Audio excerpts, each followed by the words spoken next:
para esta ponencia, para la que hay una expectación máxima, como se está documentando. Bueno, es un placer presentaros a José Luis Garrosa. Ha sido providencial tenerle aquí. Bueno, tengo que acordarme de nuestro amigo José Manuel Pedrosa, que tenemos ahí su imagen. Él nos inició en este asunto de las leyendas urbanas y bueno, pues nos tocó mucho el corazón cuando estuvo aquí. Gracias a él hemos tenido la suerte de conocer a José Luis Garrosa. Y tengo que decir que aquí las señales nos han ayudado y mucho, porque ha sido su generosidad la que nos ha hecho tenerle en este poco espacio de tiempo en el que yo le he podido avisar y le he querido invitar a nuestras ponencias. Así que José Luis Garrosa, yo creo que está dividido entre dos amores, que son la docencia y la investigación. Bueno, lo tenemos por aquí cerca, ¿no? En la zona sur de Madrid. Él está ejerciendo de profe en Getafe, creo que está muy ligado a la Universidad de Alcalá, y sobre todo lo que le gusta es leer y escribir sobre leyendas, pero leyendas de España, de Portugal, de Galicia mucho. Bueno, y todos estos arquetipos que nos marcan como seres humanos, qué señales, qué símbolos tienen algunos de los personajes y cómo nos podemos conocer mejor a nosotros mismos a través de estas historias. Así que estamos deseando escucharle. José Luis Garrosa, muchísimas gracias.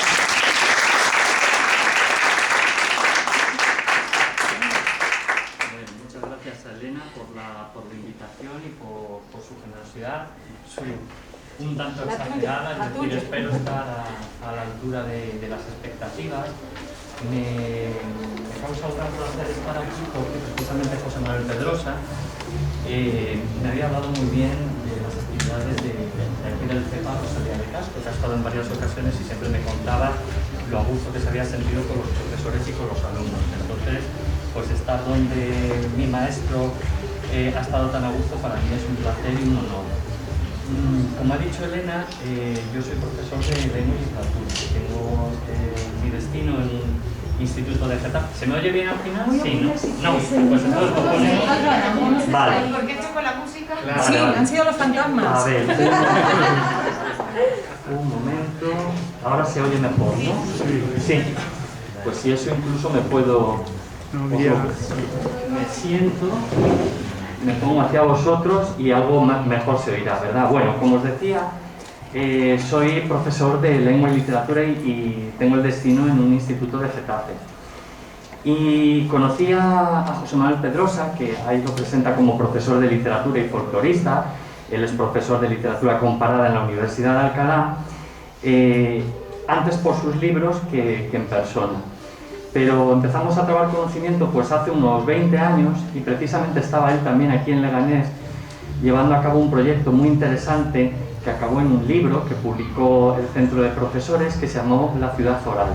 Y en ella pues diferentes profesores colaboraron con sus alumnos, que era lo bonito del trabajo, alumnos en su mayor parte pues de ESO y bachillerato, en una recopilación de las diferentes tradiciones orales que ellos conocían y manejaban. Entonces, gran parte de esas tradiciones eran en aquel momento las leyendas urbanas, que luego os describo. No os he preguntado, pero bueno, supongo que podemos tutearnos sin problema, ¿verdad? Bueno, pues que luego os describo las diferentes clases, porque normalmente siempre pensamos que son historias de terror, son quizá las más llamativas, las que más se nos han quedado grabadas, pero veréis que la presentación, que no he querido hacer demasiado extensa para no... Vamos a ver... Para no... Ahora. Vale.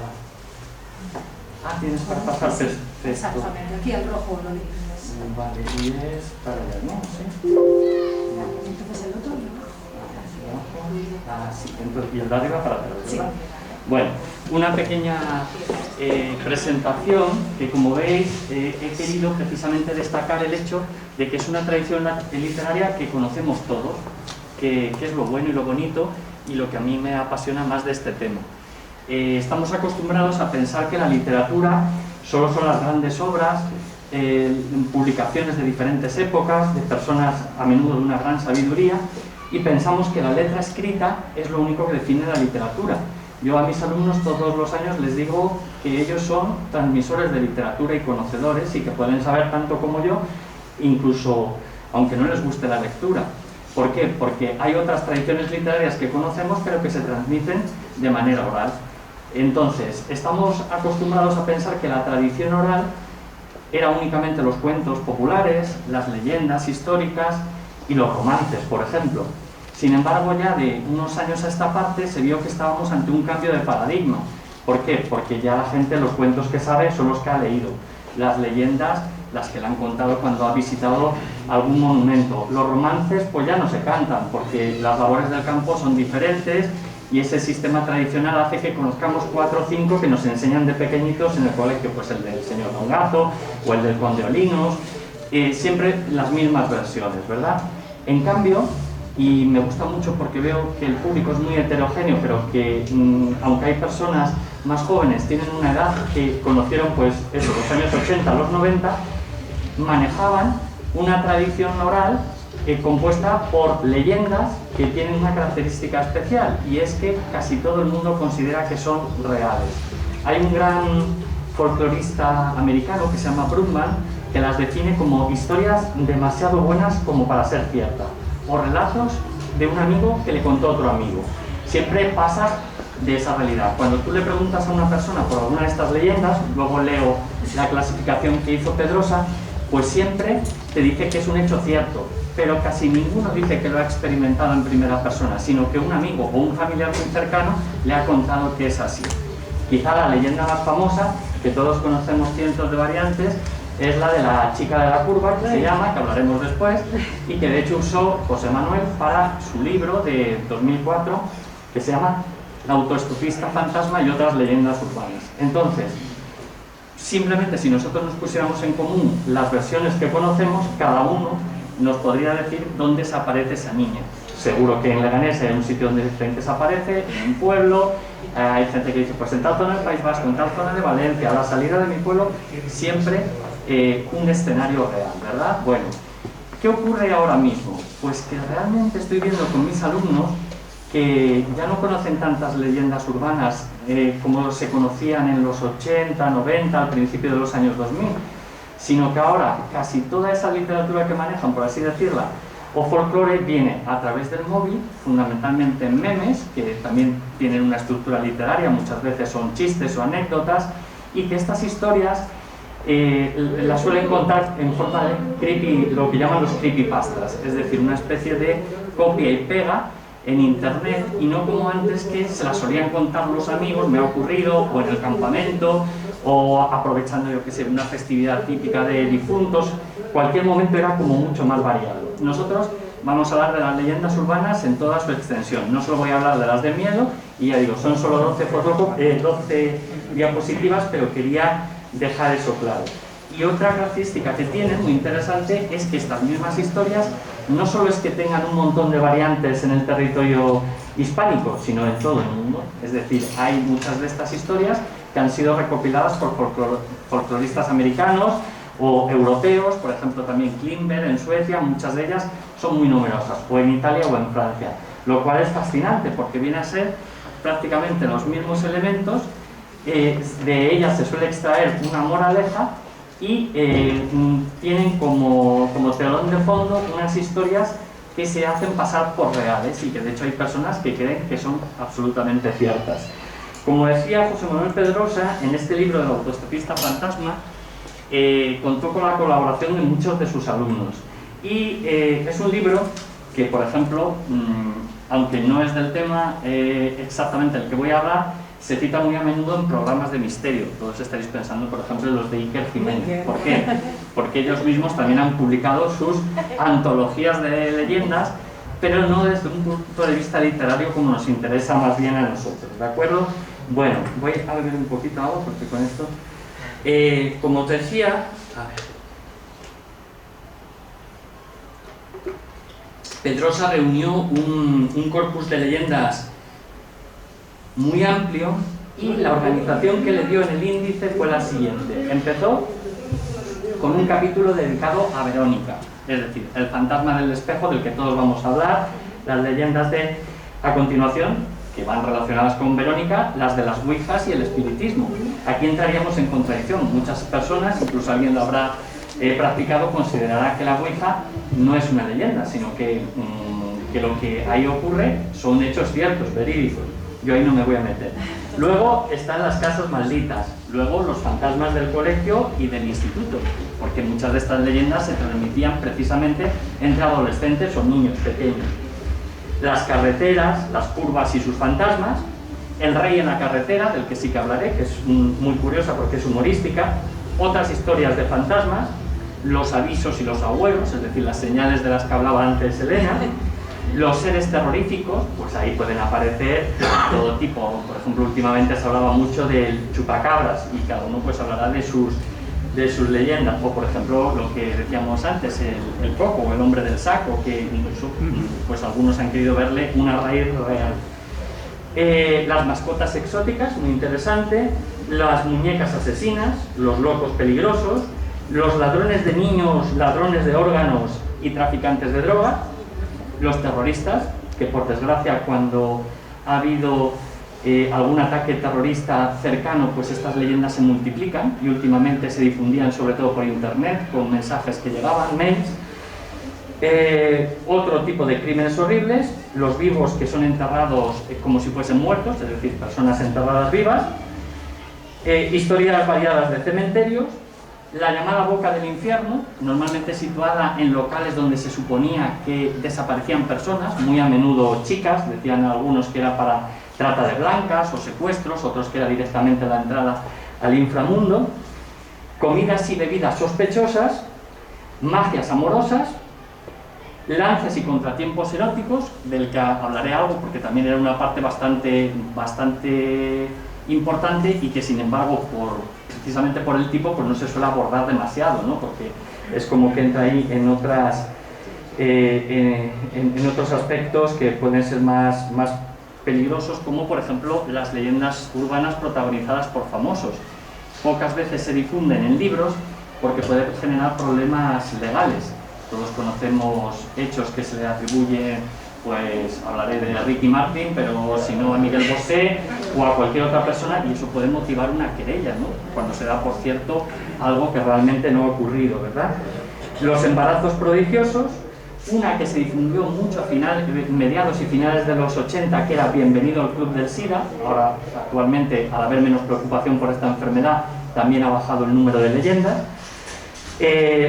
Otro tipo de milagros, y luego, por ejemplo, algunas que yo no sé hasta qué punto son leyendas, aunque él las incluya, que sería el canje de tapones o de cualquier tipo de envoltorio por una silla de minusválidos. Parece ser que algunas son fraudes, pero otras yo he conocido pues gente real que se dedicaba a recoger tapones en nuestro instituto, por ejemplo, pues para ayudar a una chica, y parece ser que sí, que les daban algún tipo de beneficio económico. Y finalmente, prodigios y rarezas. Bueno, como veis, quizá los más interesantes son las del principio, y de toda esta selección yo he espigado unas cuantas, una docena, para que comentemos sus paralelos, cuál es su posible origen, en qué otras tradiciones se documentan, y sobre todo lo que sí que me interesaría, por eso espero no pasarme el tiempo, es que tuviésemos tiempo para abrir un pequeño debate y que vosotros me contaseis las que conocéis o dudas, y a ver si yo pues las sé responder, o por lo menos planteamos aquí algún tipo de hipótesis o de solución. Bien, bueno, pues por eso decía que es una tradición al alcance de todo el mundo. Todos somos transmisores de este tipo de literatura, y tenemos nuestro pequeño corpus. Tendríamos que excavar a lo mejor en nuestros recuerdos para encontrar el rojo, vamos a ver, no, el rojo es este, ¿no? Apuntar por aquí, vale, perfecto. Vale, bueno, aquí como veis en la primera diapositiva he seleccionado algunas de las imágenes de lo que vamos a hablar. La primera es un fotograma de la película Candyman, que es uno de los fantasmas del espejo, una película de terror. Ahora con las plataformas Netflix pues se han multiplicado las posibilidades de ver películas, series, y algunas son específicas de estos temas precisamente. Bueno, pues ya sabéis, es la historia de un esclavo que fue bárbaramente torturado por haber dejado embarazada a una chica blanca, y entonces se aparece a través del espejo, te atrapa con el garfio, etc. Bueno, pues fue muy importante. Veremos en la siguiente, hablaré de los fantasmas del espejo. A la izquierda tenemos un libro del que se hizo película posteriormente, fue Moncho Armendáriz el director, que es Obaba Coac, de Bernardo Achaga. Es un libro muy interesante porque fue la primera obra que ganó el Premio Nacional de Literatura escrito en lengua vasca. Tiene un montón de traducciones a diferentes idiomas y hay como hilo conductor dos leyendas, una relacionadas con lo que llaman en algunos sitios el tío sainero o el sacamantecas o el hombre del saco, hablando de una supuesta red que secuestraba niños para utilizar su grasa como lubricante para los ferrocarriles, y la otra también una historia que se repite muchas veces, que es la de los animales que supuestamente se introducen en el cuerpo humano. No hablo de parásitos normales, sino que aquí decía que había lagartos que tenían predilección por meterse en los seres humanos por los oídos para comerles el cerebro. Evidentemente, pues es difícil a través del oído llegar al cerebro, siendo un lagarto, claro. Pero bueno, la que tenéis a la derecha es una famosísima, una leyenda de personajes célebres, que fue la que a finales de los 90 dijo que Paul McCartney había muerto y que lo habían sustituido por un doble, y creían ver señales, pues por ejemplo en el disco, en la canción Revolution 9, decían que poniéndola al revés, que es otro tópico, se escuchaba un mensaje y que demostraba que Paul McCartney había muerto. Y se decía que esta célebre fotografía pasando el paso de cebra en Abbey Road, pues que indicaba que estaba muerto. Entonces lo vemos a Paul con los pies descalzos, que indica que ha muerto, y abre el cortejo nada menos que John Lennon vestido de blanco, que sería una especie de sumo sacerdote que estaba ahí oficiando pues su sepelio, su funeral, ¿verdad? Y la última, pues hace 2 años, incluso yo la vi con mis propios alumnos, recuerdo que en cuarto de la ESO hablamos muchísimo de esta, que era la de Momo, un supuesto ser inspirado en un personaje japonés que a través del WhatsApp incitaba a los niños a cometer una serie de autolesiones que podían acabar en su muerte. Y como veis, está sacado del propio Twitter de la policía. No piques el hashtag Policía Nacional, porque aunque pudo haber algo de eso, la psicosis colectiva pues evidentemente amplificó mucho estas historias. Recuerdo que yo creo que fue hace 2 o 3 años, se hablaba mucho de Momo, de la ballena azul, que incluso pues abrió un montón de noticias de periódicos, y luego también del asunto del Ayuwoki, que parece ser que estaba inspirado en unas palabras que dice, si me sale, Michael Jackson, la canción de Annie Ayuwoki, es decir, estás bien, y a partir de ahí un ser que también tenía unos rasgos así como de personaje de anime japonés. Muy bien, bueno, si pasamos a ver los fantasmas del espejo, como veis ahí he seleccionado 2 imágenes históricas, una en concreto es del Greco, y aparece un personaje bíblico, pero que realmente no es bíblico, es apócrifo, que es la Verónica, que lo vemos muchas veces en las procesiones. ¿Por qué digo que es apócrifo? Pues porque en los evangelios nadie habla de Verónica. Sin embargo, hay tradiciones en las que se dice que cuando a Jesucristo estaba subiendo al Gólgota para ser sacrificado, pues que una dama romana llamada Verónica se compadeció de él y le limpió el sudor y la sangre de la cara, y la cara quedó marcada en el paño, un paño que se conservan copias en algunos sitios. Por ejemplo, hablan de la Santa Faz de la Catedral de Jaén, y aparece muchas veces en Semana Santa, incluso en las representaciones de los pasos. Verónica significa la verdadera imagen. Vero es latín, verdadero, y lo otro remite a icono, imagen.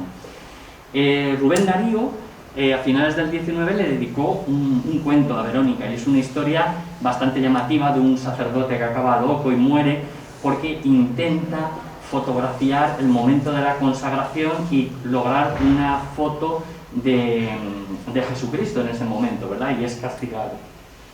Bueno, pues Verónica, yo recuerdo cuando estaba en el instituto que se hablaba muchísimo de ella. Supuestamente se te aparecía si decías su nombre, unos dicen que 3 veces, unos que a las 12 de la noche, que tenías que estar desnudo o no desnudo, que tenías que llevar velas, que tenías que tener unas tijeras abiertas, había toda una serie de simbolismo, y entonces aparecía Verónica. ¿Y quién era Verónica? Pues cada uno contaba una historia. Unos decían que era la hija del diablo, otros que era una niña que había muerto realizando la ouija. Y bueno, realmente yo, como nunca lo hice, no sé muy bien qué intención tenías de encontrarte con un ser tan maléfico. De hecho, hace unos años se estrenó una película que ha sido todo un éxito y que creo que por Netflix también ha gozado de mucha difusión, que se llamaba Verónica, basada en unos supuestos hechos en Vallecas de una niña que sufre al realizar la ouija pues una presencia y que le es muy difícil deshacerse de ella, ¿verdad?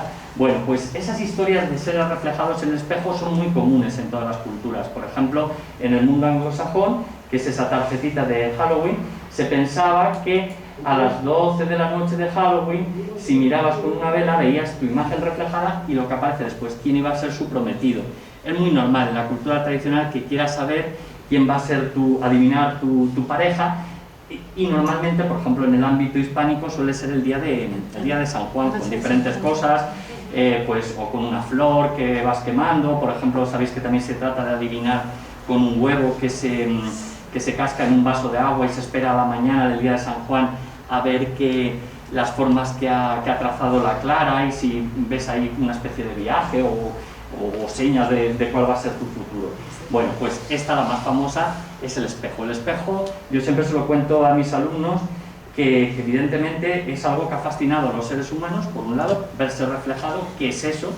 Que en muchas culturas hay un tabú con él con respecto a la muerte. Por ejemplo, entre los judíos se tapan los espejos cuando ha muerto alguien, porque dicen que se puede ver reflejado el difunto. Aparte, era muy costoso porque era muy infrecuente, sobre todo el espejo de cristal, que es una tecnología sobre todo veneciana. Luego ya vamos encontrando, pues por ejemplo, el Salón de Espejos de Versalles, pues evidentemente era una decoración de lujo. Y lo que tenía la gente al alcance de la mano, incluso los más pudientes, muchas veces eran simplemente placas muy pulidas de plata o de cobre, y evidentemente no tienen la calidad de un espejo de cristal. De ahí que también lo vinculemos con la mala suerte si se rompe el espejo, se rompe nuestra imagen, perdemos un producto preciado, etcétera, etcétera. Y incluso 7 años de mala suerte, exacto, ¿no? Decían que eran 7 años, y hay gente que después coge los restos y dice que no, que hay que meterlos en agua con sal para evitar, hacer toda una serie de ritos para evitar que atraigamos a la mala suerte, ¿verdad? Bueno, este sería el fantasma del espejo, y ya digo, luego veremos que estoy seguro que muchos de vosotros conocéis algún tipo de ejemplo. La siguiente diapositiva, como veis, por un lado tiene una ilustración de un libro que es uno de los clásicos de la literatura italiana, Los novios, I Promessi Sposi. Y este clásico, junto con la Divina Comedia, probablemente los dos libros más importantes del canon clásico italiano. De hecho, los chicos italianos en la maturità, en su selectividad, tienen que hacer muchas veces una especie de ponencia sobre un fragmento propuesto de este libro, que fue muy importante para fijar la lengua italiana unificada. Bueno, pues el caso es que es una novela que tiene elementos románticos, unos novios que no se pueden casar, la opresión de las familias, de los españoles que están allí. Aparece en uno de los capítulos una epidemia de peste, y esa epidemia es achacada, curiosamente podríamos relacionarlo con la COVID actual. Creen que está siendo difundida por unos malhechores a los que llaman untori, literalmente los untadores, que se dedican a esparcir la enfermedad, y entonces manchan a las personas o los edificios con su propia infección, por así decirlo, para difundir la enfermedad. Esto se ha dicho continuamente a lo largo de la historia. Por ejemplo, en el siglo XIX, pues en España hubo, en Madrid, sin ir más lejos, matanzas de frailes a los que se acusaba de haber envenenado las aguas y provocar, por ejemplo, el cólera. Hoy sabemos que el cólera pues se difunde con mucha facilidad con aguas contaminadas, que lo eran casi todas. Pero siempre pensar que hay una mano negra que nos está envenenando. Esto en parte nos recuerda a esa otra leyenda que a todos nos han dicho: no cojas alimentos de desconocidos, de esos supuestas personas que daban caramelos envenenados o caramelos con drogas para hacerte drogadicto, normalmente a las puertas de los colegios. Ese miedo, bueno, pues yo realmente no sé si tiene alguna base. Evidentemente, pues por precaución, y siempre hay desalmados, ¿no?, que pueden hacerle algo a un niño, no hay que tomar nada, pero tanto como que regalaban la droga es absurdo en sí mismo. Pero bueno, ahí está la lógica, que necesito clientes potenciales, por tanto voy a empezar regalándola. Y está relacionado también con las múltiples leyendas sobre los médicos. Los médicos ejercen sobre nosotros una influencia tremenda. Por un lado los admiramos, nos dan la vida o nos ayudan a conservarla, pero por otro lado nos da miedo qué pueden hacer. Y una de las leyendas más extendidas es la de la persona que se despierta en un baño de hielo y entonces descubre pues, que tiene una cicatriz y es que le han quitado un órgano. Evidentemente eso es imposible, un órgano en esas condiciones ni podría conservarse, ni sería efectivo una persona escogida al azar. Sabemos que los trasplantes llevan unos análisis de compatibilidad tremendos, es decir, eso no tendría sentido, pero sin embargo sí que siguen saliendo muchísimas noticias sobre niños, sobre todo en países subdesarrollados, que son vendidos por su propia familia para aprovechar para órganos. Esto actual, el miedo a los traficantes de órganos, era hace 100, 120 años el miedo a los traficantes de sangre. La enfermedad a la que más se temía en Occidente era la tuberculosis y se pensaba que se podía curar con sangre de niño. Incluso pues, se cometieron crímenes reales, por ejemplo hubo un crimen en Níjar, me parece que fue, en Almería, en el que un niño fue asesinado y parece ser que usaron parte de su cuerpo para curar a lo que llamaban un tísico. Evidentemente la persona no se curó y el niño murió. Pero toda esta leyenda de personas que cogían sangre, etcétera, etcétera, está muy extendida. Incluso se les ha achacado a veces a gobernantes. Por ejemplo, últimamente en Rumanía, el país de Drácula, pues se le achacaba a Ceausescu que tenía almacenes con sangre guardada. Y aquí en España esta leyenda tuvo una especial difusión en los años finales de la monarquía de Alfonso XIII. Sabéis que Alfonso XIII tuvo dos hijos hemofílicos, les había transmitido la enfermedad a la reina, a su madre, y sobre todo el príncipe de Asturias estaba especialmente mal, era muy frágil, le han llegado a llamar el Borbón de cristal, muy pálido, y tenía frecuentes ataques y pasaba mucho tiempo en la cama. Pues empezó a difundir la idea de que cada cierto tiempo cogían a un soldado de los más fuertes y fornidos que estaban haciendo la mili cerca del Palacio Real, lo sacrificaban para ponerle la sangre al príncipe de Asturias. Y de hecho, pues por ejemplo, su hermano, el padre del rey Juan Carlos, en alguna ocasión reconoce haberlo oído y cómo les agobiaba, ¿no?, esta idea, y les dolía que pensaran que podía sacrificar todas las semanas a un soldado para salvar a su hermano. Hoy evidentemente sabemos que además la solución no son las transfusiones, sino otro tipo de tratamientos. Pero bueno, para que veáis que es un complejo bastante extenso. Quizá otra de los arquetipos de leyenda urbana más difundidos es el de la mascota exótica. Como veis ahí he escogido de Jan Harold Grundmann, que es lo podéis leer en español. En la editorial Mondadori publicó, además en edición rústica, bastante baratita, un libro que es el gran libro de las leyendas urbanas, me parece que en 2 volúmenes, muy interesante porque vienen las fuentes, si lo ha recogido un periódico, si son un testimonio y un tratamiento, es un folclorista, ¿no? Y es la mascota mexicana. Como veis ahí, nos presenta a la persona que va a un país normalmente exótico, considerado por los americanos en vías de desarrollo más atrasado, y entonces se compadece de un animalito que cree que es un cachorro y se lo lleva de vuelta a los Estados Unidos. Y entonces ¿qué ocurre? Pues que empieza a haber una actitud rara en este cachorro, violenta, o los ojos inyectados en sangre o qué sé yo qué, y entonces lo lleva al veterinario y le dice: pero usted sabe lo que tiene. Pues sí, es un cachorrito que me encontré en las vacaciones. No, usted tiene un ejemplar rarísimo de la rata asesina mexicana y su vida corre mucho peligro. Bueno, igual que esta leyenda se cuentan notas sobre las serpientes. Habréis oído todos los que tienen pitones en casa, pues que decían que se tumbaban a dormir con ellos y decían, ¿qué le pasará? ¿Está enferma? Y le dice el veterinario, no, no está enferma, es que le está midiendo con su cuerpo y cuando vea que se lo puede tragar, lo va a devorar, así que deshágase de ello. Bueno, pues mucha gente se deshacía supuestamente de esas serpientes y de esos cocodrilos por el váter y decían que el subsuelo de Nueva York, como veis esto tiene que ver también con las tortugas niña, es falso, que estaba llena de caimanes que se habían quedado blancos por no recibir la luz del sol y que allí se reproducían y tenían una especie de colonia pues infernal, ¿no? Han demostrado que evidentemente no podría aguantar más que unas pocas horas y mucho menos reproducirse, pero hay gente que lo cree a pies juntillas, ya digo, por ejemplo, todo las películas, tanto dibujos animados como de otro tipo, de las tortugas niña, también se basa en esta historia. La de la mascota mexicana hay veces que incluye ejemplos de arañas que llegan o en frutas exóticas o en plantas, y lo mismo, que siempre te salvas in extremis porque un entendido, un veterinario, lo que sea, te dice que te deshagas inmediatamente, que es muy peligrosa. Bueno, pues en Estados Unidos, o para Brumban, se llamó la mascota mexicana.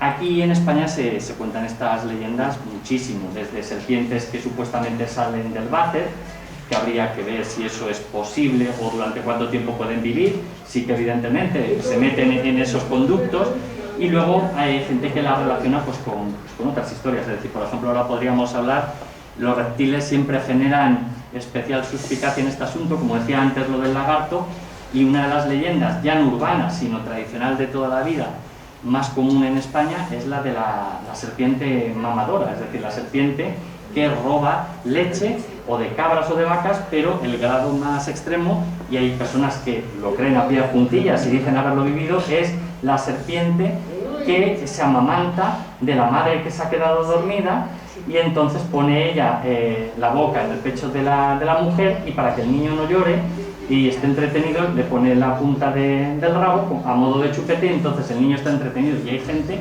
que cree haber visto esto.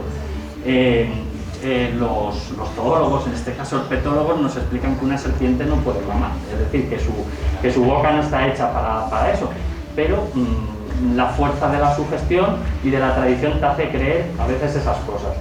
De los caimanes, otro aspecto, o cocodrilos, pero eso nos daría pues, solamente para una sesión.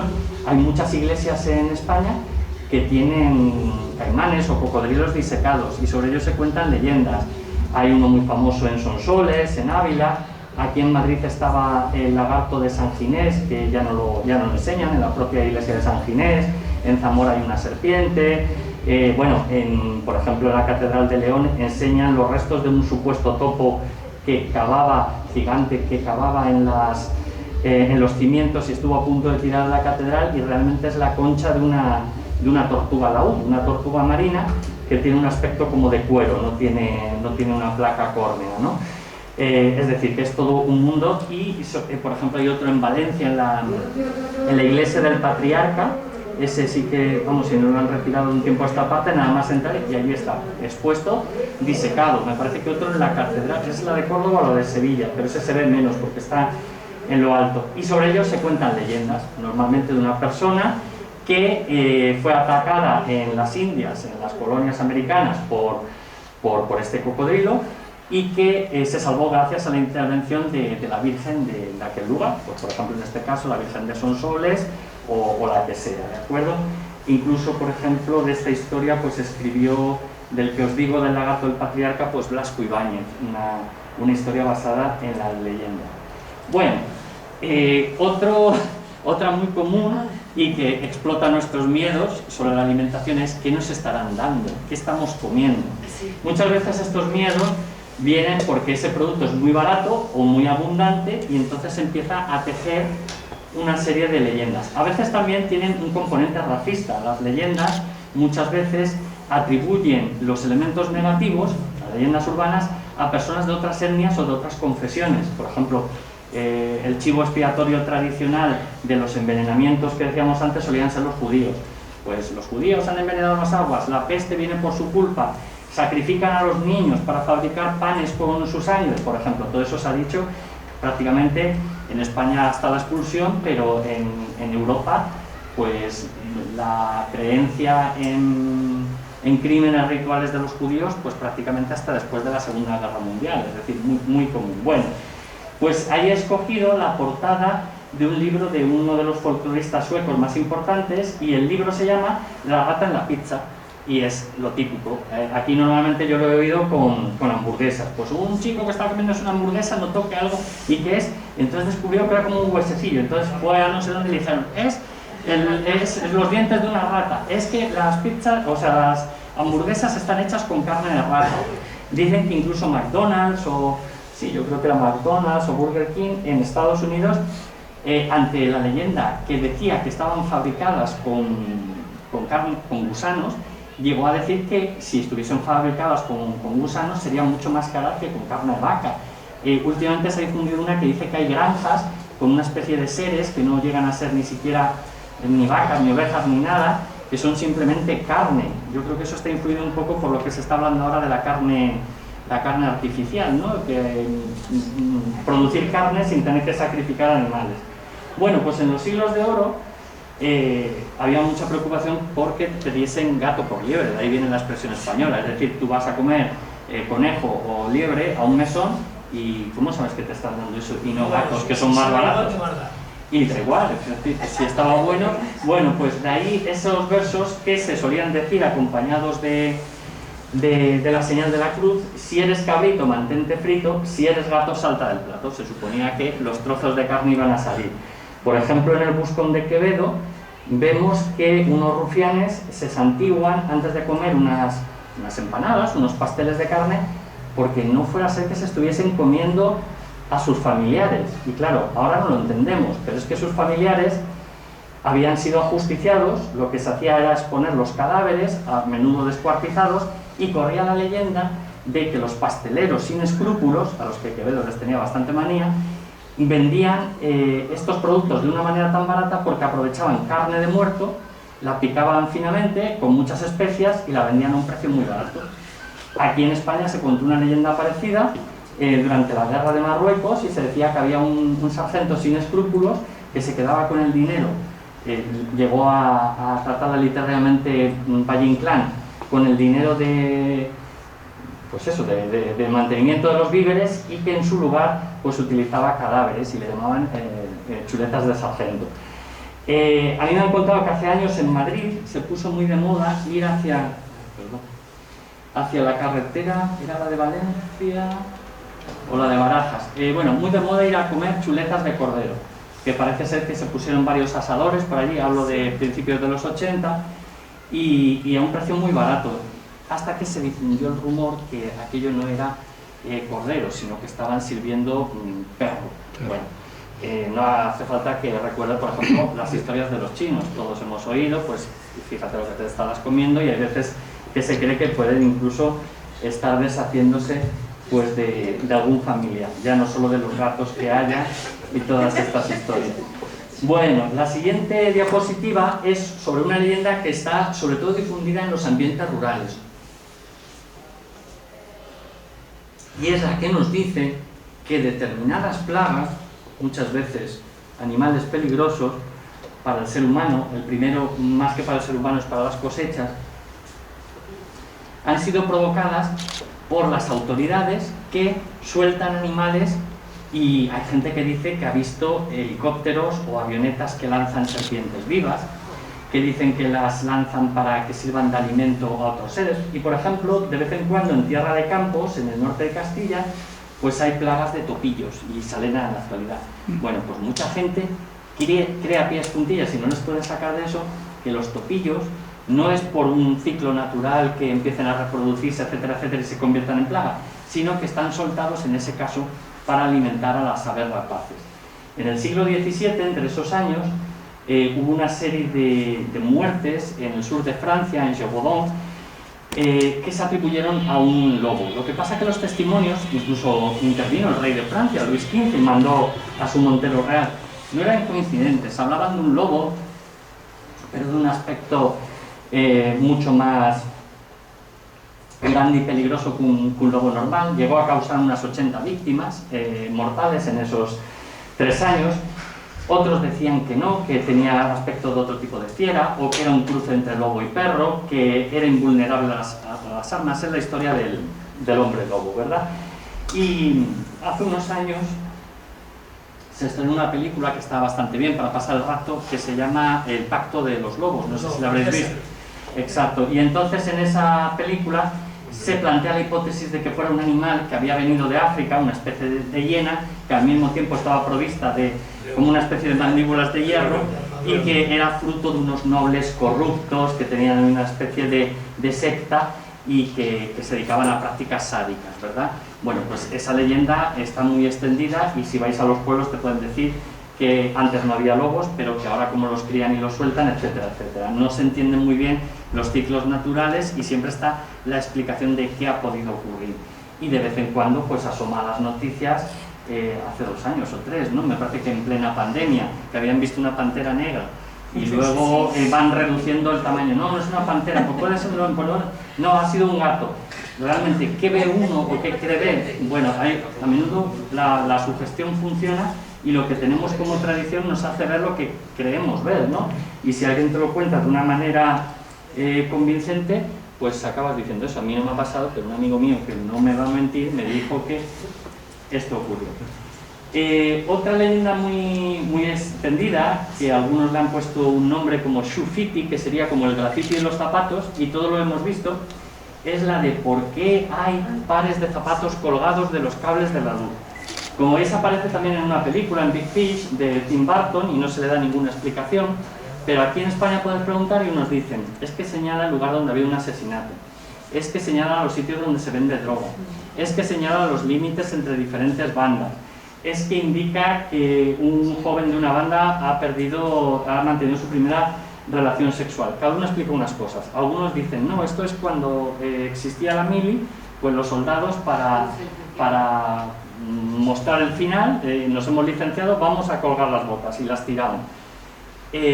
Ocurre en muchos sitios. La primera imagen es de lavapiés, de vez en cuando van apareciendo y se le dan diferentes explicaciones. Incluso, pues como veis, como es una imagen muy plástica, le sirve a Tim Burton en esa película que seguro que habéis visto, pero que os recomiendo porque está llena de folclore y de historias, y es el placer de contar, que es la de Big Fish, que en el fondo hace referencia a otro tipo de cuento popular, que son los cuentos de mentiras, que a mí me encantan, los tall tales que dicen los anglosajones, que son las exageraciones, las mentiras, muchas veces vinculadas con cazadores, con pescadores, pero muy interesante. Bien, hay veces que la leyenda la tenemos también al alcance de la mano, nunca mejor dicho, por ejemplo, como aquí en el billete de 10 euros. La gente, los objetos más cotidianos, hay veces que teje su propia historia sobre ellos, y entonces empezó a decir que ese arco, que pretende ser un arco románico, ya sabéis que cuando empieza el euro, cada billete de cada valor representa un estilo, y trata de hablar de puentes y de puertas y ventanas, como una metáfora de la Unión Europea, ¿verdad? Bueno, pues se difundió hace poco, precisamente con el auge del Camino de Santiago, que realmente se habían inspirado en esa capilla, que es una capilla de la cual solo queda precisamente la portada, y luego la iglesia es moderna, que está en Melide, en La Coruña, y como es un punto de paso fijo del Camino de Santiago, del Camino francés, pues pasa un montón de gente, y casi todo el mundo pues lleva un billete de 10 euros en la mano. Entonces, pues inmediatamente, ¿has visto? Ah, pues sí, pues es lo mismo. Pues fíjate, vinieron aquí a este pueblecito, ¿y por qué se inspirarían? No es verdad. De hecho, los dibujantes del euro no quisieron fijarse en ningún modelo real, son prototipos. ¿Por qué? Porque si no sería darle importancia a un lugar de Europa frente a otro, y porque has escogido Grecia y no has escogido Francia, entonces no tiene ninguna base real, pero la gente pues lo cree y así lo difunde. Otro tipo de leyenda urbana que a mí me interesa mucho, y diréis, bueno, ¿y qué tienen que ver el puente de las cadenas de Budapest con un convento de La Coruña y con lo que parece que son azucarillos? Bueno, pues en el fondo es lo mismo, nos cuenta historias de inventores o de arquitectos que llevan a cabo una obra que consideran genial, perfecta, pero que en el último momento, y cuando está terminada, descubre que tiene un defecto tremendo, tanto que siente una vergüenza irresistible y se suicida. Es decir, son historias que siempre acaban con el inventor o con el arquitecto en suicidio.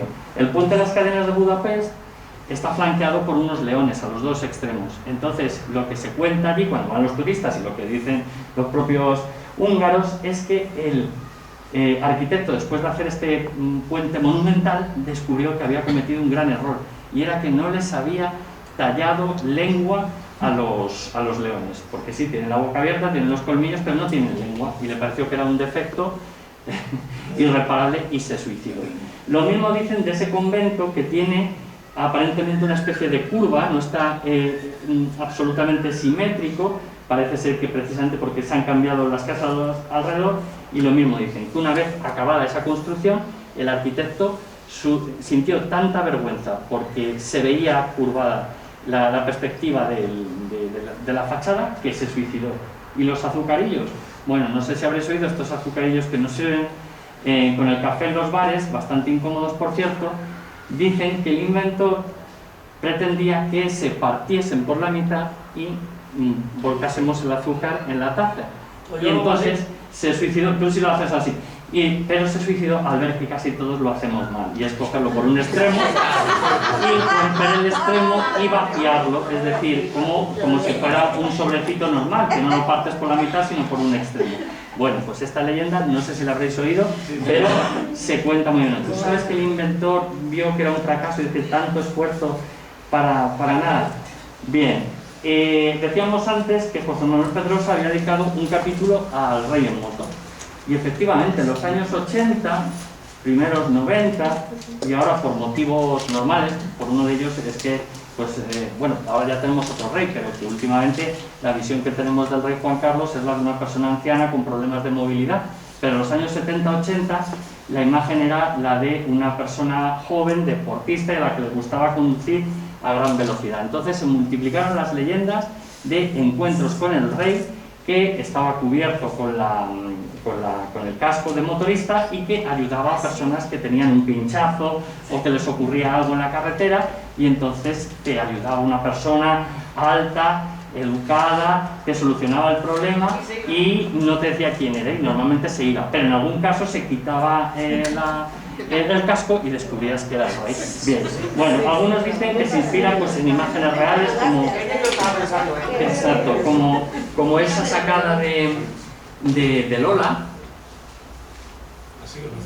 y sobre la que han hecho incluso pues humor y la han recreado en películas, como por ejemplo en Cuéntame, en el episodio ese que se emitió el 11 de febrero del 2016, pues el rey visitaba ese ficticio barrio de San Genaro y les ayudaba en moto. También recuerdo hace muchos años, no sé si recordáis una película, Chicas de hoy en día, pues también había un episodio en el que esta vez era el príncipe, en aquel momento el príncipe Felipe, el que aparecía como defensor y como una especie de, como veis, es como una especie de superhéroe enmascarado, ¿no? Solucionaba un problema en las cercanías de la carretera y desaparecía.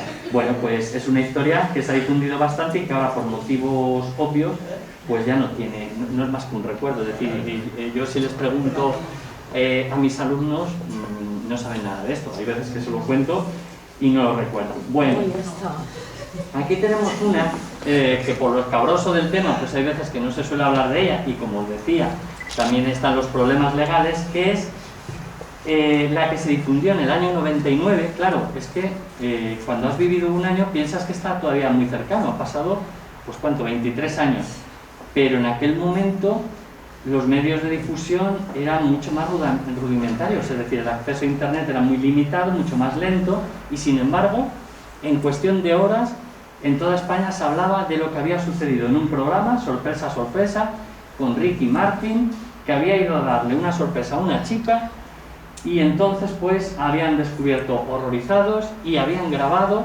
pues unas escenas eróticas entre la chica y su perro, que además se llamaba Ricky. Entonces la gente juraba haberlo visto, intervino el defensor del menor, se denunció a la fiscalía. Por supuesto eso no existió, se decía que había incluso, ayer buscaba información, un colegio en el que se vendían VHS a 500 pesetas, por supuesto no había tal cosa, y en el fondo, pues responde a una serie de rumores que a lo mejor ahora, no sé cómo vamos de hora, me podéis comentar, lo habréis oído, que son las de las relaciones con animales, que yo recuerdo haber oído. Normalmente no hablo de casos reales, hablo de leyendas siempre atribuidos a mujeres. Ahí el folclore es machista y entonces, como veis, pues está haciendo una especie de estigmatización de la sexualidad de la mujer, porque las leyendas no hablan de hombres. Ahí hay un poema de Góngora, de 1622, que ya sabéis que Góngora puede ser el príncipe de las tinieblas, pero también el príncipe de la luz, y en este caso nos está haciendo referencia a eso, nos está hablando de Flor, un perrito que murió, y como veis le está denominando lamedor de culantrillo, y de esa manera lamedor significa jarabe, pero por otro lado significa lo que significa, y nos está haciendo referencia a una dama que utilizaba el perrito pues con unas intenciones pues un poco como la niña de sorpresa, ¿no? Evidentemente volvemos a lo mismo, échale la culpa a una mujer, avidez sexual, conductas desviadas, etcétera, etcétera, y lo contamos. En el fondo, nada nuevo bajo el sol, como se suele decir, variantes en torno a lo mismo.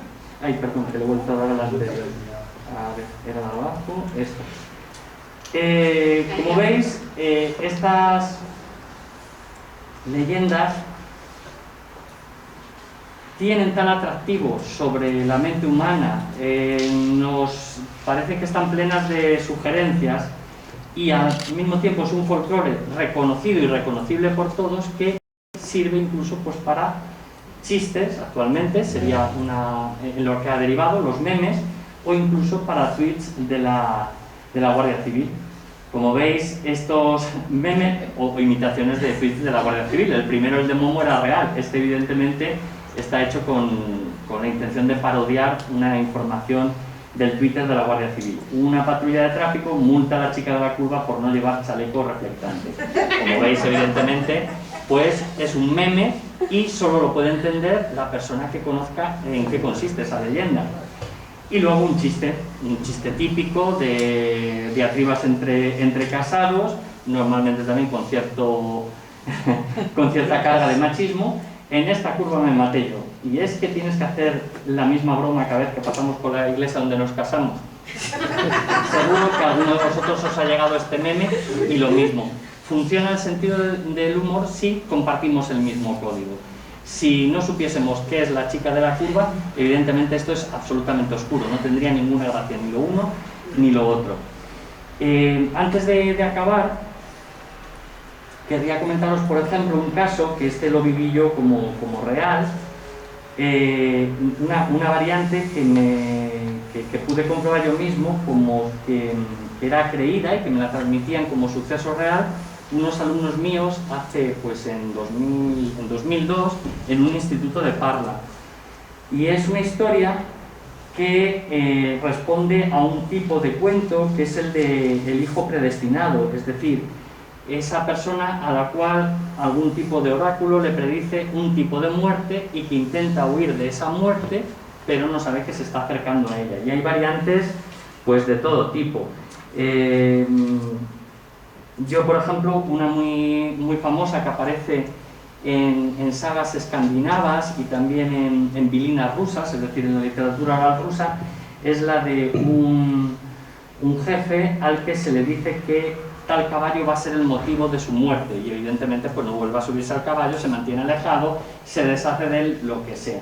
Y al cabo de muchos años se encuentra con el esqueleto del caballo, no sé cómo lo reconoce, si es que estaba enterrado, en concreto con el cráneo. Y riéndose, jactándose de ello, dice: fíjate tú que me predijeron que ibas a ser la causa de mi muerte, y mira cómo me ves, fuerte y sano, sigo aquí después de tantos años y tú no eres más que un montón de huesos. Y entonces le pega una patada al cráneo del caballo, y claro, lo que no sabía es que dentro había escondido una víbora que al pegarle la patada le pica, y evidentemente el caballo es el motivo de la muerte. Hay múltiples variantes, ¿no? Es decir, por ejemplo, aquí veo una que dice: un chico hizo una vez la ouija, los espíritus le dijeron que el día 20 de abril su destino sería un coche rojo. El chico no salía a la calle por miedo, pero un día, mientras que él estaba en el salón viendo la televisión, colgado de la pared había un cuadro de un coche rojo, pero su destino había llegado. El cuadro se cayó en la cabeza del chico, entonces este murió. Hay versiones, por ejemplo, en gallego, a uno le dicen que va a morir por culpa de un cerdo, lo mismo, intenta mantenerse alejado, el niño crece y lo que no sabe es que años después su destino iba a ser morir, iba a decir a manos, por culpa de un cerdo, pero esta vez de una pieza, en concreto una cabeza salada que se le cae encima y con tan mala fortuna que lo mata, es decir, no ha sido un cerdo vivo. Bueno, pues como os decía, a mí me contaron como real, mis alumnos de primero de la ESO, la historia de una niña que había muerto el año pasado. Yo estaba ahí en 2002, pues esto debió ser a finales de 2001. Y entonces me dijeron que era una niña que había hecho la Ouija. Aquel año tuvimos incluso, hubo que llamar a urgencias, algún episodio de sugestión colectiva, de niños que empiezan a hiperventilar y que quieren ver, porque han hecho la Ouija el día anterior, pues cosas, y entonces se empiezan a contar, se asustan unos a otros, se va difundiendo y empiezas a hiperventilar y, bueno, tremendo. Ya digo que tuvieron que venir los de urgencias. Y ellos me contaron que esta niña, estando en el colegio, había hecho la Ouija en sexto de primaria y que la Ouija le había dicho que iba a morir por culpa de un papel, que la iba a matar un papel. Y entonces se rió de la Ouija o no sé qué hizo, que no la desconectó, por así decirlo, adecuadamente. Ya sabéis que se dice que si interrumpes antes de que se vaya, que puede quedar el espíritu, etcétera, etcétera, y no le hizo caso. Y entonces un día, al salir del colegio, que lo teníamos al lado del instituto, pues vino una ráfaga de viento y se le voló los papeles que llevaba en la carpeta. Entonces la niña fue detrás del papel, se agachó a recogerlo y en ese momento se derrumbó una pared que había allí, de un descampado, y la mató. Ellos me decían que eso había ocurrido, y efectivamente ocurrió. Si miráis las noticias, yo creo que fue 2001, una niña murió en esas circunstancias, cayó una pared. Todo lo otro lo habían tejido, supongo. Entre ellos se había contado que esa muerte era una predestinación, estaba predicha y que se había reído de la Ouija. Como veis, en el fondo es la misma historia, que es un poco las personas que nos dedicamos a estudiar o que nos gusta esto. Como veis, más que la parte de experimentar las sensaciones de más allá y tal, sino ver la riqueza precisamente de variantes y cómo, a pesar de que hay una continua metamorfosis a través de los tiempos y de los lugares, se mantiene siempre una base única, que lo hace absolutamente sugerente para el ser humano y que por eso lo repetimos, lo contamos, lo memorizamos. Y luego, finalmente, antes de acabar, al principio hacía referencia a la moraleja. De casi todas estas historias se extrae algún tipo de enseñanza. Puede ser prevenirte de un peligro, el de los desconocidos, las dudas y las suspicacias que hay en torno a las ciencias, los peligros de los animales importados, la comida desconocida, la censura a una sexualidad demasiado libre o diferente a la que la norma marca o cree como común o incluso postula como únicamente válida, y precisamente por eso se han ido manteniendo a lo largo del tiempo. Al principio os decía que cuando empecé, por ejemplo, la tesis, mi tesis la leí, va a ser 5 años, pero estuvo muchos años. Pedrosa siempre me decía que tenía que ponerme con ella, bueno, dormida. Y la mayor parte del material pues fueron recopilados por mis alumnos. Luego hicimos el estudio, vino él también a hablar con los chicos.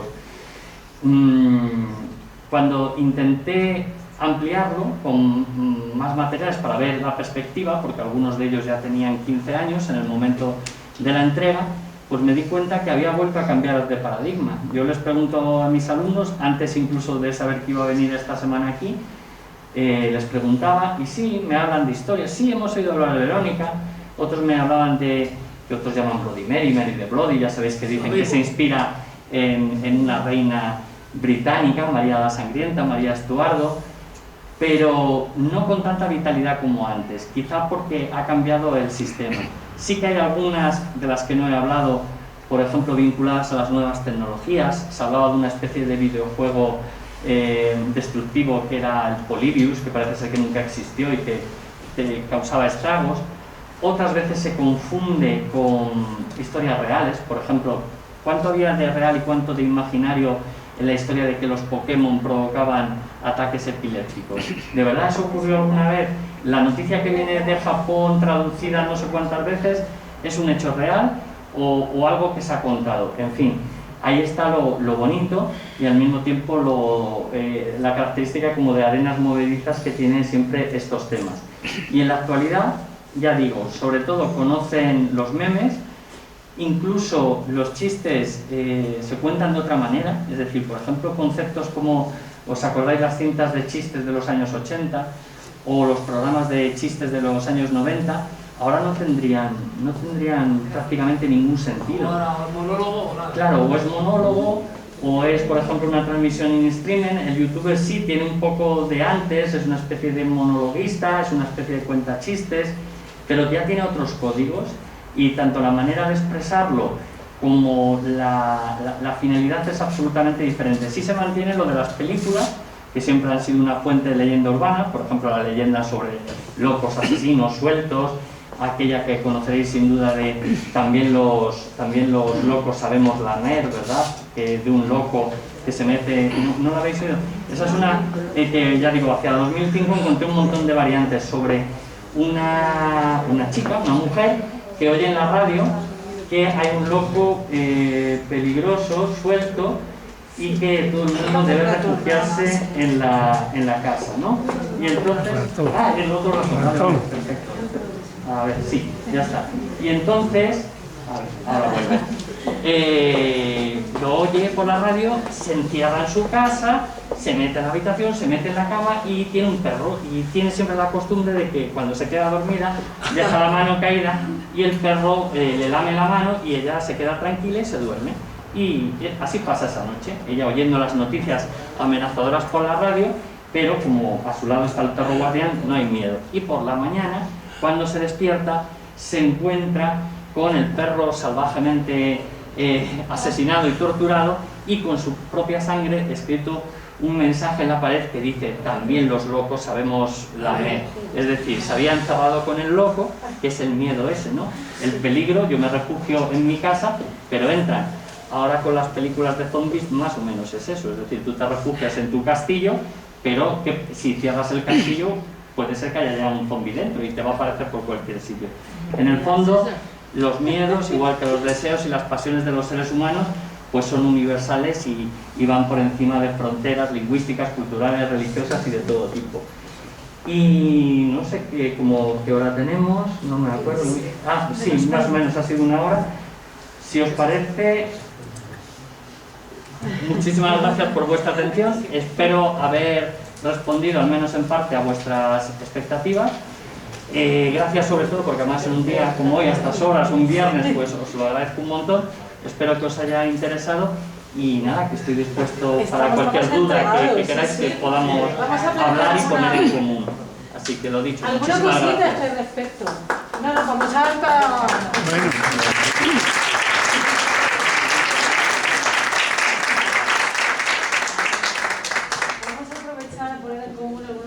José Luis, ¿qué te parece lo de las caras de Verme?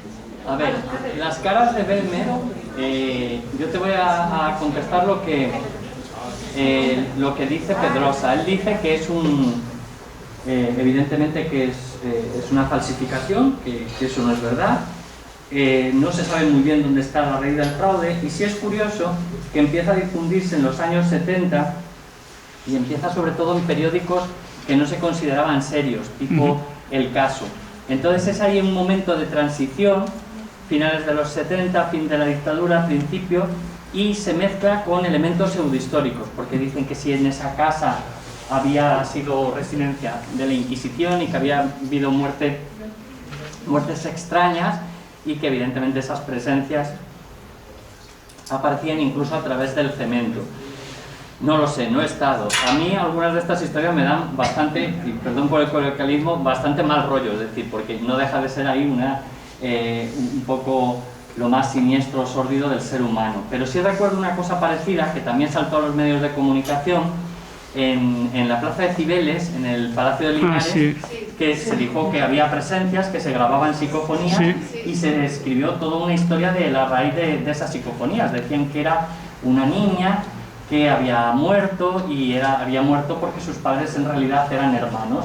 No sabían que eran hermanos, lo descubrieron después de casarse y de tener la hija, y entonces se convirtieron pues en un matrimonio desgraciado, una niña enferma, etcétera, etcétera, y decían que allí pues se escuchaba todavía los lamentos de esta chica, e iba la gente a grabarlo y todo, y pudo ser un gran, por ejemplo, vamos a ver, Iker Jiménez, lo que está bastante claro es que él no cree en estas cosas, es decir, él aprovecha, no deja de ser un gran actor que tanto con la voz como con la manera de presentar el tema nos incita nuestro interés.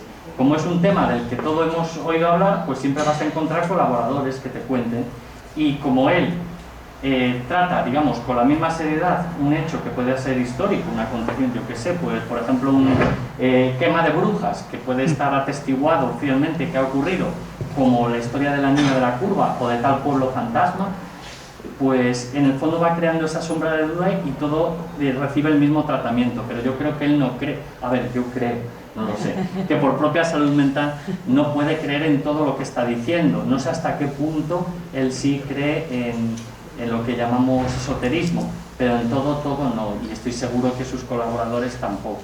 Más tengo entendido que económicamente le va bastante bien, porque es el editor de sus propios libros, y son libros que se venden mucho.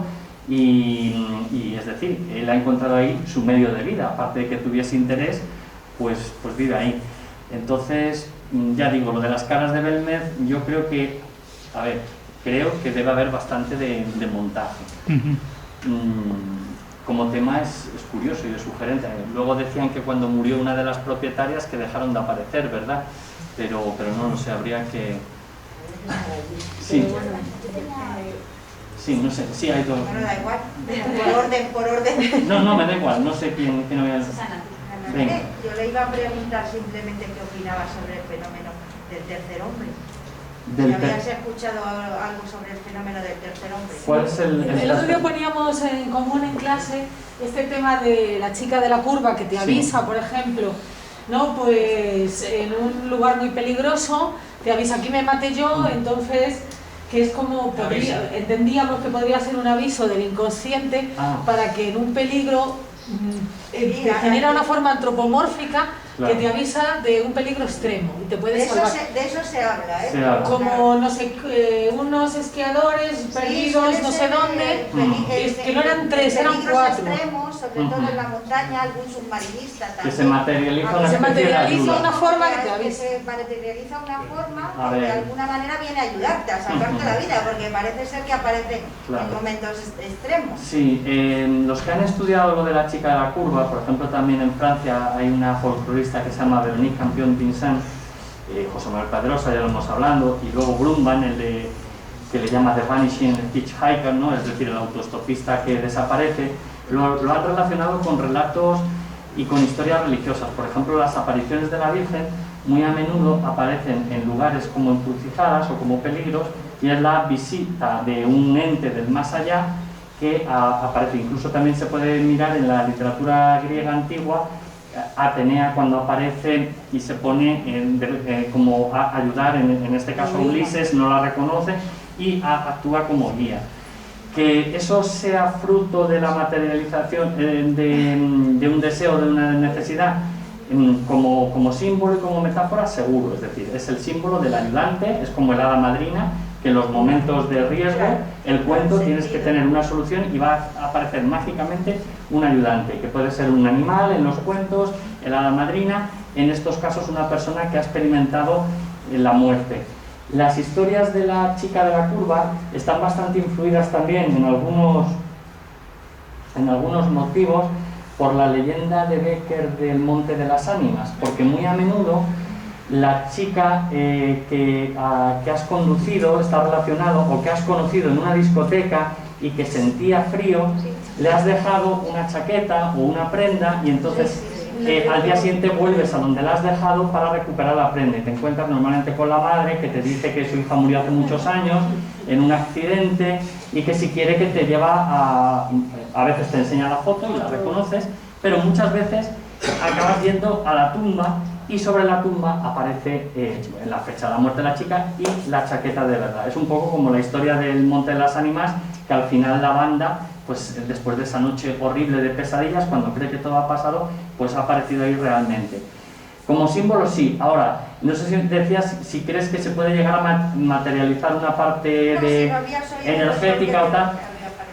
No la verdad que no he oído mucho, y como tampoco, a ver, lo veo con un poco de escepticismo. Yo no sé, Pedro es mucho más escéptico que yo. Si le preguntáis directamente, él no te va a decir que no cree, pero realmente él no cree en muchas de estas cosas. Exacto, no, pero que yo no sé si, en fin, siempre se dice que somos capaces de... A ver, hay otro, lo que pasa es que muchos dicen que es una leyenda urbana. Normalmente se dice que si solo usamos el 10% del cerebro, mientras que otros dicen que eso es leyenda urbana, usamos mucho más. ¿Se puede llegar a materializar? No lo sé, ahí no te sé responder. Pero en todo caso tu inconsciente El a lo mejor inconsciente sí, ¿no? sí. Esa hada madrina para salvarte de un Exacto. peligro, tal. Desde luego que todos en un momento de riesgo invocaríamos la ayuda de lo que sea y lo hacemos, eso por supuesto. Otra cosa es que encontremos a la... O sea, por ahí iría la explicación de Jung, por ejemplo, Exacto. ¿no? Sí, que es lo que pasa que ya te digo, por ejemplo, pues Jung entre los folcloristas pues no está muy bien visto. Muy bien querido. Freud sí que ayuda, sobre todo para hacer una especie como de comentario metafórico y simbólico, aunque también está un tanto en entredicho últimamente. Pero sí, son universales. Muy interesante. Y la pregunta, Sí. la raíz. Yo tenía varias, ¿vale? La primera es porque hay determinadas zonas en España que son propensas a tener leyendas. País Vasco, Galicia, son como muy La propensas. Santa Compañía. La Santa Compañía, Sí. toda esa... Y luego la otra es un poco más personal. Existe el bien, existe el mal. Tú puedes conectar o tener una sensación con ciertas personas o ciertos sitios. ¿Realmente eso existe? a ver, lo de... No por la sugestión, ¿no? Claro. Estamos aquí hablando de dos... Yo creo que sí, empiezo por el final. Sí que hay personas que, aunque le llamemos vibraciones, energías o lo que sea, te transmiten un mal rollo. Puede ser algo cultural, que digas, bueno, pues la manera en que te mira o que no te mira, o si se mantiene alejada, pero sí hay personas que nos dan mala espina a todos y que te hacen dudar. Muchas veces nos equivocamos, afortunadamente. Creo que además, ahora los chicos, por ejemplo, esto sí que hablan mucho de lo del karma, que si haces bien, el bien, realmente se te suele devolver con bien. Es decir, puede ser porque ya vayas predispuesto a que van a ocurrir cosas positivas y no te metes en tantos líos, y en cambio cuando la cosa empieza mal, pues efectivamente acabas recibiendo, ¿no? Decimos a veces es el karma. Bueno, pues a veces puede ser el karma o simplemente cuestión de justicia. Si estás tratando muy mal a la gente, pues llegará un momento en que te las hagan pagar. Entonces yo sí creo que existe el bien o el mal. La semana que viene tenemos en mi instituto la lectura de proyectos, los chicos de excelencia, y una chica lo ha hecho sobre un tema que siempre ha apasionado a los psicólogos y a los médicos, y es si el asesino nace o se hace. Es decir, si hay una predisposición genética, que parece ser que en algunos casos sí que hay un gen que ha aparecido, pero evidentemente tanto el medio, las vivencias y luego la propia voluntad tienen algo que decir. Entonces puedes aparecer con una predisposición a la violencia, meterte en líos o problemas de todo tipo, pero evidentemente luego la voluntad yo creo que tiene bastante que decir. Entonces en ese aspecto el bien y el mal yo creo que en el fondo lo buscamos, ¿no? Y que si quieres evitar las cosas malas lo sueles hacer o con reglas de oro, tipo de no hagas a los demás lo que no te gustaría que te hicieran, que creo que funciona muy bien, o simplemente por actitud, que sientas que todo tiene una solución, que tiene una explicación, que no tienes por qué exigirle a todo el mundo tanto. Y luego, sobre las regiones donde se cree que hay más, pues es que depende un poco, porque por ejemplo en el País Vasco, sabéis que ahora hay una escritora, Dolores Redondo, que tiene la trilogía del Baztán y utiliza mucho esa mitología. Sin embargo, la mitología del País Vasco, que la trabajó muy bien Barandiarán y tiene unos escritos muy interesantes, pero la mayor parte están recogidos a principios del siglo XX. Es decir, muchas de esas creencias ya se perdieron hace casi 100 años. Lo que pasa es que sí que han sido explotadas comercialmente. Como son muy vistosas, pues se ha puesto muy de moda en todos los... Por ejemplo, estoy pensando en Cantabria, si habéis estado en Liérganes, el mito del hombre pez de Liérganes, que es un mito de un hombre que se lanzó a las aguas y desapareció, y al cabo de años lo recuperaron convertido en una especie de sireno, de tritón. Había perdido el habla y entonces el padre Feijóo habla de este pez, del hombre pez de Liérganes, como algo real. Bueno, pues ahora se ha convertido en algo que se explota turísticamente, toda esa ciudad gira en torno al hombre pez. En el caso del País Vasco, pues ha ocurrido, más relacionado con el nacionalismo vasco, se ha intentado explicar que todas esas creencias respondían a un acervo cultural propio solo de los vascos, anterior a la romanización, muy diferente al del resto de la península y que justificaba una manera de ser. Ahora el concepto de raza se usa poco, pero sí sabemos que en el nacionalismo vasco pues el concepto de raza sí que se ha empleado, ¿no? Entonces, si luego los empiezas a analizar, ves que sí, que aunque hayan sido transmitidos en euskera, son mitos que encuentras paralelos más allá, es decir, los puedes encontrar en La Rioja o en Burgos o en el sur de Francia. Entonces no son tan originales como pensaríamos. Sí en la lengua en que están escritos, pero no tanto el tratamiento.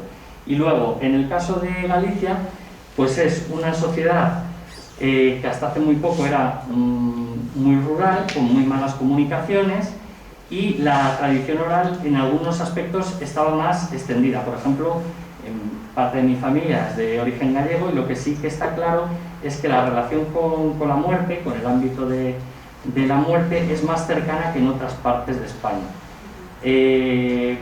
Por la razón que sea, o porque los cementerios siguen estando muy cerca de las casas, porque está vivo. Yo conozco personas que dicen sus padres haber visto a la Santa Compaña, aunque no le llamen así, los augurios de muerte, pero no es propio solamente, es decir, tú vas a Andalucía y puedes encontrar muchas creencias muy parecidas, o a Extremadura, muy parecidas a las gallegas, que no le llamen Santa Compaña, pero bueno, vienen a hablar lo mismo, de premoniciones de muerte, de almas en pena, de duendes o de espíritus que te molestan en las casas, de ahí viene el nombre de, por ejemplo, Poltergeist, que literalmente en alemán es el espíritu burlón el que desordena las cosas. Entonces, no sé hasta qué punto es original o nos parece original, porque luego, yo por ejemplo ahora, de los sitios donde veo que la tradición oral y la creencia en todo esto es más viva, es en muchos puntos de Hispanoamérica. Por ejemplo, si habláis con colombianos, la tradición oral en ellos es muy rica y muy viva, es decir, todos saben historias de la Llorona, del duende, todos te hablan de encuentros. Yo he conocido niñas que decían que habían visto al judío errante. Si te bañas hasta el día de Jueves Santo, me parece que es una niña, te puedes convertir en sirena. El duende molesta a las chicas adolescentes y a los caballos. La Llorona es una entidad real, tu madre la ha visto, te previene contra ella.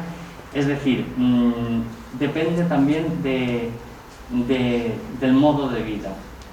Digamos que antes se decía que los fantasmas y las apariciones y todo, yo lo he oído muchas veces a los viejos en Galicia, que habían desaparecido con la pólvora, decían, porque mucho eran bromas pesadas, que realmente no eran, eso era su explicación. Otros dicen que la electricidad acabó con gran parte de este patrimonio cultural. Evidentemente la luz eléctrica hace mucho, pero ahora ya en el siglo de Internet, de las nuevas tecnologías y sobre todo en un ámbito urbano, hay una transformación bastante evidente. Entonces,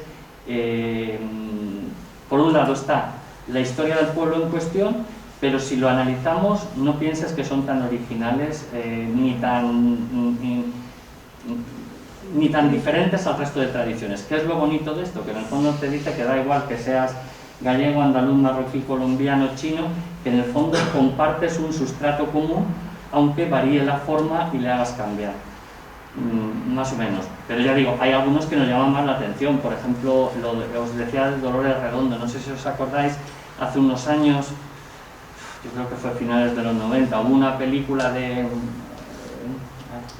Julio Medem que se llamó Vacas, y que supuestamente recogía toda una serie de ritos tradicionales del País Vasco y tal. Él además es psiquiatra, por tanto ahí todo lo del psicoanálisis y el inconsciente lo trabaja.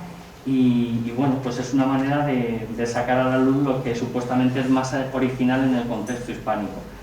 O sea que en fin, que yo creo que seguro que vosotros tenéis una tradición tan rica como en otros sitios.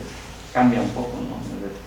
Si es un ambiente rural, si es el campo, si es el mar, en definitiva tiene, digamos, una... Pero a ver los años. Sí, sí, claro, sí, sí. Claro que sí. Pues yo conocí a un señor que trabajó con Iker Jiménez al principio, cuando él iba, y contaba que iban a sitios y a él se le ponían aquí. Claro.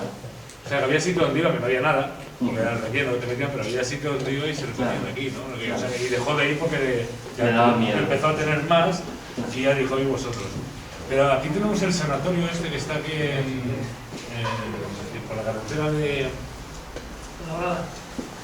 El que vas hacia arriba, hacia la sierra, Navacerrada. Es de Navacerrada. Ese es el sanatorio igual porque me hace la televisión Telemadrid se fue un equipo allí, lo están poniendo un... El de tuberculosos, el de... Sí. Ah, vale, pensaba que era aquí en Leganés. Sí, y se hizo una película, también se ambientó allí. Pero esto fue en directo, esto fue que estaban allí los periodistas y de pronto estaban con todas las luces y todo, y las ventanas empezaron a abrirse, a cerrarse violentamente. La periodista ya se la veía bastante incómoda, ya tenía ganas de irse ese día, porque además era de noche, no era... Es decir, algo tiene que haber, ¿no? También hablan de las fallas de la realidad. ¿Has oído hablar de ese tema? Sí, un poco relacionado con lo del déjà vu y todo esto, ¿no? Es decir, que por un lado son cosas, unos intentan explicarlo como que buscas analogías y otros que en cambio pues estamos viviendo en realidades superpuestas, ¿no? Sí, y que de algún modo pues hay personas que son capaces de pasar y ahí empiezan a aplicar un poco de todo, desde la teoría de la relatividad, que serían posibles los viajes en el tiempo, hasta en fin, todo lo que nos cuentan las películas. No lo sé, yo como no lo he experimentado, es decir, a mí, y ya lo he dicho antes, me daría miedo, evidentemente, si te empiezan a contar una historia, hay crímenes, hay sucesos, hay cosas que te dicen, pero no lo he experimentado. Entonces, supongo que si me apetece, pues no mucho. Ellos en su sitio. Claro, A mí que te lo cuenten, ¿no? exacto, se vive más cómodo oyendo lo que te cuentan y viendo los paralelos. Es decir, pasar miedo por pasar miedo, hombre, está lo de la adrenalina, pero tampoco soy especialmente aficionado a películas de miedo ni nada. Por ejemplo, esta de Verónica, se dice que está basada en el expediente Vallecas y que un policía en su informe dijo que había visto, pues no lo pongo en duda, es decir, algo vería para ponerlo por escrito, hasta qué punto. Pero ya te digo que también he visto a mis alumnos hiperventilando y diciendo que habían visto el diablo entre las piernas de la profesora de lengua. Y claro, que puede Ese instituto de la Juventud. Sí. No, es verdad que fue, pero yo creo que era eso, era el miedo. Y también en mi tutoría... La sugestión. Por la sugestión. Yo era una tutoría complicada, eran chicos mayores, de tercero era eso, y una vez desaparecieron, se fueron de Pella 2 o 3, que eran de los chicos y chicas más problemáticos, porque me parece que eran 2 chicos y una chica, y habían cogido un tablero, me parece que de las mesas estas que tienen para escribir, de las sillas, perdón, que tienen para escribir, y habían trazado allí sí, de manera artesanal. una ouija artesanal, con un rotulador y tal, y se supone que se habían encerrado y estaban allí invocando. Claro, yo no sé qué habrá sido de ellos, los pobres tenían una vida muy complicada y evidentemente pues tendrían ahí una salida, pero es muy probable que ellos, si estaban haciendo eso, por supuesto que no era la primera vez que lo hacían, y que si lo hacían es porque creían ver o veían algo. Yo como no lo he visto, pues no lo juzgo, ¿no? Pero siempre, por ejemplo, a mis alumnos les hablo de la peligrosidad de no tanto por juzgar yo si ahí hay una presencia o no, sino por obsesionarte. Sabemos que las obsesiones son muchas veces peores que la propia realidad, es decir, yo qué sé, pues desde cómo ves tu aspecto físico y que pueden a lo que llegar a tú... crearte patologías. Claro. Entonces, las obsesiones y luego todo, si lo relacionas con consumo de ciertas sustancias, no sé qué, no sé cuánto, es decir, pues pero que no lo descalifico, ¿eh? Es decir, que ni estoy diciendo ni quiero decir que sea fruto de alucinaciones ni de enfermedades mentales, por supuesto, y bueno, pero que sí que hay una parte muy importante de historias que simplemente se cuentan por el placer de contarlas. Y que en ese momento el niño, a lo mejor de 11 o 12 años, sí cree que lo que está transmitiendo es la verdad, y la otra persona cree en el otro y así lo va difundiendo. Pero bueno, no sé si... Gente adulta que pasó del 11M o el 11S, tuvo sensaciones, no vayas este día, o se quedaron dormidos, que casualmente ese día el despertador dejó de funcionar, o no cojas este metro, o vete por este otro sitio. Llegó tarde, al llegar tarde no cogió todo lo que cogimos, tren, metro, autobús, o sea, algo se descabaló en tu mente y te evitó una muerte. Sí, eso también se escucha mucho. Pero hubo gente que decía, no, es que me ha pasado esto, o sea, y gente que incluso soñaba con abuelos que habían fallecido hace años y demás, en sueños que eran como semanas antes, Sí se difundió mucho en el mail y todo esto, que decían de personas que habían ayudado a otra persona y entonces resulta que esa persona estaba en relación con los terroristas y les advertía: no vayas tal día a tal centro comercial que va a explotar una bomba. O, por ejemplo, yo creo que lo tengo guardado ahí entre los miles de correos, advertencia contra una supuesta campaña de envenenamiento de los embalses, que no se usara el agua o que podía haber. Y eso responde pues a los terrores tan reales, ¿no? Cuando hay una amenaza tan cierta, lo del 11M, lo del 11S, por un lado tratas de buscar explicaciones a lo que no la tiene, y por otro lado se va tejiendo el relato de cada uno. Sí, y en estos tiempos estas conspiraciones paranoicas con lo del COVID y todo esto, y las vacunas que te van a meter no sé qué, ¿no? Relacionado con la leyenda urbana está el término hoax del inglés, escrito hoax, que viene a ser como rumor, tiene mucho que ver con eso, efectivamente. Entonces ahora, con internet, muchos de estos rumores que antes eran boca a boca se transmiten de una manera más rápida. Como además vienen de internet, hay mucha gente que cree, era como antes, es que lo ha dicho la tele, pues no puede ser mentira, pues ahora lo he visto en internet, pues no puede ser mentira. Si aparecen personas famosas, pues más verosimilitud le dan. Y luego, pues que todos desconocemos, es decir, como es una cosa tan reciente, en 2 años, quizá cuando tengamos una perspectiva de 10 o 20, se sabrá algo más. Sí. No, simplemente comentarte una pregunta a raíz de una anécdota que me ocurrió hace mucho tiempo, a principios del siglo, debió ser por 2001. Estaba yo entonces trabajando en un instituto de Toledo y un profesor de historia, para mi sorpresa, estaba defendiendo como real algo que para mí es una leyenda urbana. Él decía que, bueno, por aquellos años habían venido los Rolling Stones, parece ser que estaban muy jóvenes, este tipo de cosas, y me dijo: es que se cambia la sangre una vez al año en una clínica suiza. Yo le dije que eso no tiene pies ni cabeza, y si eso fuera cierto, no se lo harían ellos, se lo harían todos los millonarios del mundo. Si eso rejuvenecía. Él lo creía, y no fui capaz de apiarle la burra. Pero lo que te quería preguntar es: ¿no es cierto que ciertas leyendas simplemente cambian de forma? Porque antes se decía, cuando alguien estaba muy joven, que había hecho un pacto con el diablo, repensados simplemente todo el mito de la eterna juventud. Como lo que el pacto con el diablo ya en un caso de la mentalidad del siglo XX, se han inventado la clínica suiza cambiarse la sangre, entiendo. Exacto, es un poco como el mito de Disney, que dicen que no está criogenizado, pero muchos piensan que sí, que está ahí esperando a que aparezca la curación en su enfermedad. Yo eso lo oí, por ejemplo, no con los Rolling, pero sí decían que con personas que tenían el SIDA, que se estaba ideando un sistema para cambiarles toda la sangre de golpe. En aquellos años, sobre el SIDA, pues había un montón de historias, desde que había personas que lo difundían a propósito, como venganza contra quienes se lo habían contagiado, de ahí lo de bienvenido al club del SIDA, ¿no?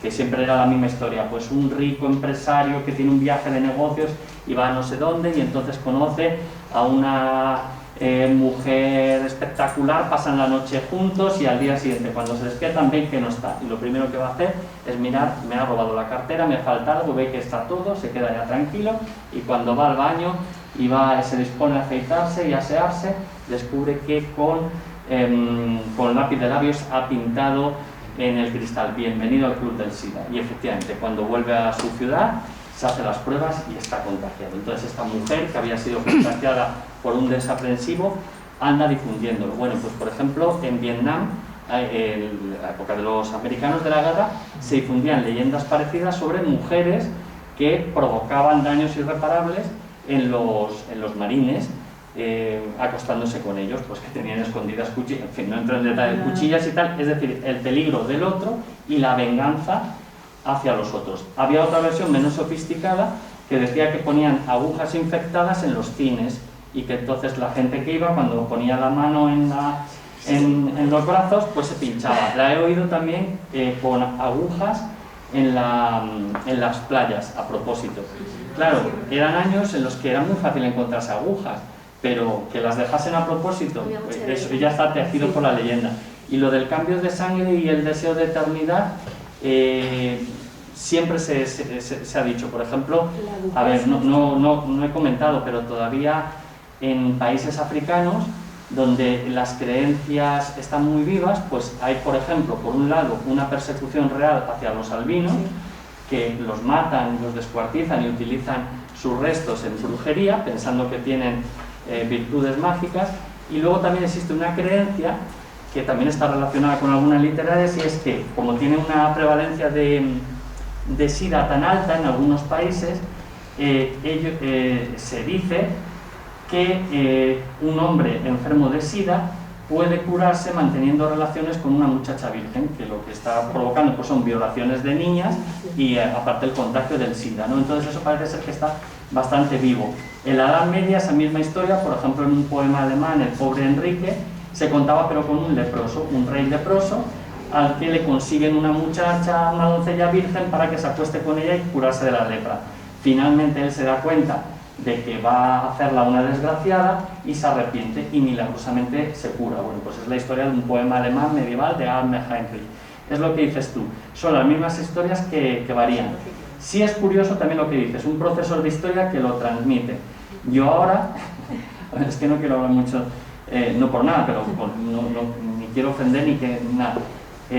Los negacionistas, yo veo algunos negacionistas, compañeros míos, que dices, ¿cómo puede una persona con una carrera, incluso personas con una formación científica, porque a lo mejor yo puedo decir, no tengo una formación científica, puedo creer más en los cuentos de hadas, con una formación científica o incluso que han presumido toda la vida de no tener ningún tipo de creencias, es decir, de ser agnósticos o ateos, sin embargo, están hablando de historias que dices, esto, si me lo cuenta una persona de hace 40 años, y no tanto llegar al control, que yo ya hace años me lo decía, por ejemplo, una alumna, hija de holandeses, me lo contaba, y los dos padres son profesores. Bueno, pues que no les dejaba vacunarse, ya no de esta última, de la vacuna de la chica, sino de ninguna. Y le digo, ¿por qué? Dice, porque mi padre dice que es una manera de controlarnos. Y ya os digo que esto fue como hace 6 o 7 años y hablaba de las vacunas típicas de niños y de adolescentes. Y ha generado grandes problemas en países que, bueno, lo de Estados Unidos ya sabéis que es otra dimensión, pero países aquí que a veces admiramos, como por ejemplo Holanda, hay un cinturón de negacionistas que han difundido incluso el sarampión y otras enfermedades. Claro, ahora es un tema muy delicado, no puedes decir nada, porque si no parece que ofendes o que estás faltándole al respeto. Y encuentro gente muy curiosa, supongo que es el miedo. Que son espejos para la sociedad. Claro. El último Djokovic, claro, que es un negacionista, claro, con Nadal. Claro. O sea, es que ahora se ha vacunado supuestamente porque ha ganado Nadal, claro, pero es también... Sí, contraponemos la imagen claro, de que sí que es un modelo y que es todo nobleza frente al otro que ha intentado engañar, etcétera, etcétera. Bueno. Funcionamos así, necesitamos modelos y arquetipos, o sea, el ser humano sin la fantasía no... Y acaba siendo un fanático. Bueno, hay gente que sí, que se fanatiza, pero ya te digo, a ver, yo en fin, creo que cada uno intentará buscar